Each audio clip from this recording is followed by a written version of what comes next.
The Mountain Lab Gear S1500 is an amazingly bright flashlight for outdoors adventurers on the move.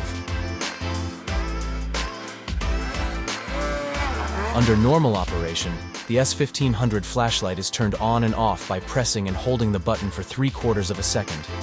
To allow the user to safely carry the flashlight in a pack or pocket without risk of the flashlight becoming powered on unintentionally, the S1500 features a lockout mode.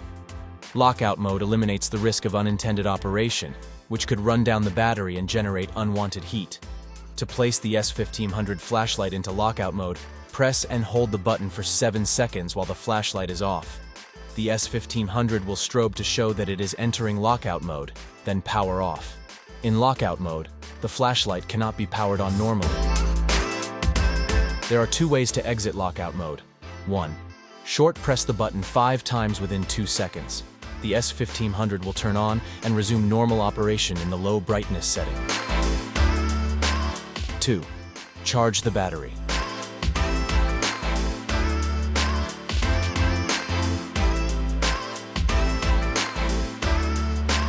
When the charging cable is removed, the flashlight will exit lockout mode and can then be used as normal.